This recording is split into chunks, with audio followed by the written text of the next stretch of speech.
Selamat pagi Prof. Roy, selamat pagi Bu Ganda. Nama saya Agustin Parung dengan NPM 21041919001 dari program Magister Manajemen. Akan menjelaskan mind mapping yang saya buat. Yang utama, titik poin utamanya itu financial management dibagi menjadi 4 materi sebelum UTS, yaitu time value of money, financial report, capital budgeting, dan analysis of securities.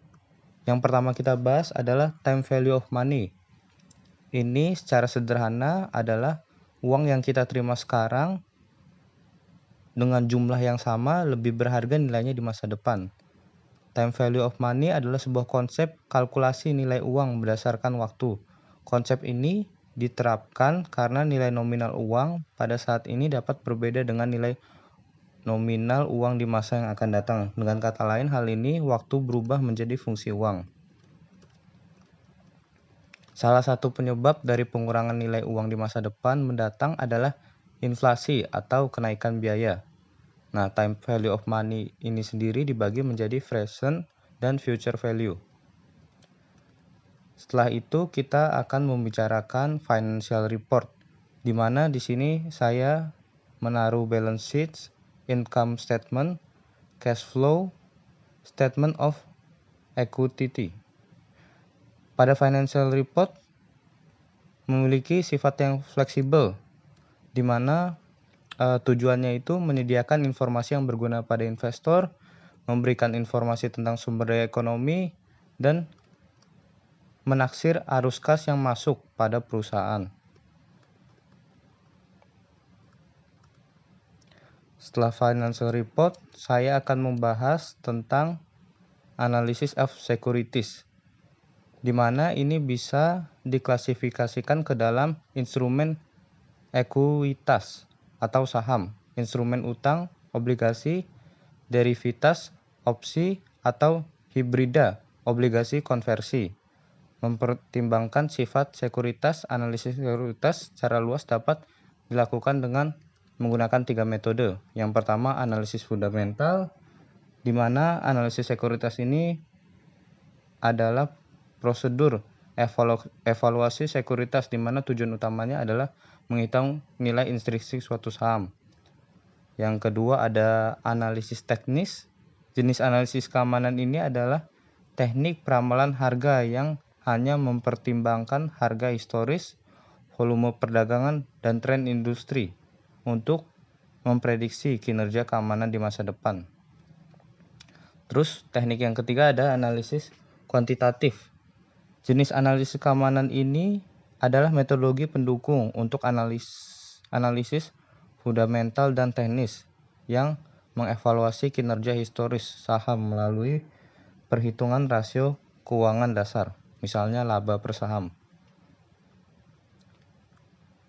Oke, lalu yang terakhir kita akan membahas capital budgeting. Di sini saya menulis akarnya itu menjadi planning, evaluate, selecting project assets, dan alternative option. Jadi kita dari perencanaan lalu mengevaluasi, kita memilih aset project, lalu terakhir kita setelah semuanya selesai, kita membuat pilihan alternatif. Nah, manfaat utama dari penganggaran modal atau capital budgeting itu adalah mengetahui keperluan dana secara detail, karena dana bisa terkait jangka waktu yang lebih dari setahun, sehingga akan meminimalisir adanya over investment atau under investment. Selain itu, capital budgeting juga dilakukan agar bisa mencegah terjadinya kesalahan dalam hal decision making.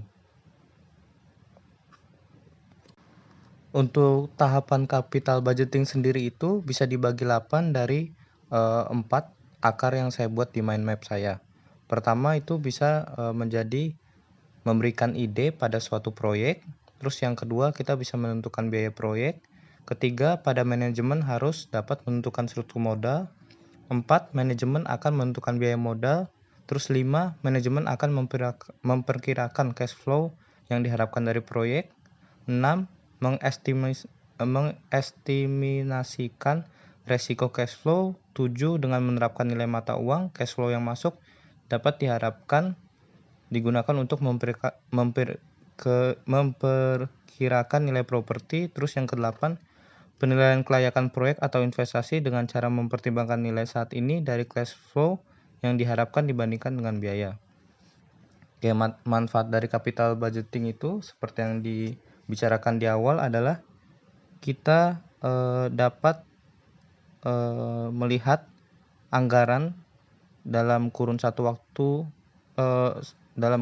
tahun dengan terperinci. Terus kita bisa menghindari terjadinya over atau under investment. Yang ketiga, kita bisa lebih terperinci dan teliti karena dana akan semakin banyak dan jumlah dana teramat besar. Terus yang keempat, menghindari terjadinya kesalahan pada saat pembukaan keputusan atau decision making. Sekian dari saya. Terima kasih. Maaf jika ada kesalahan.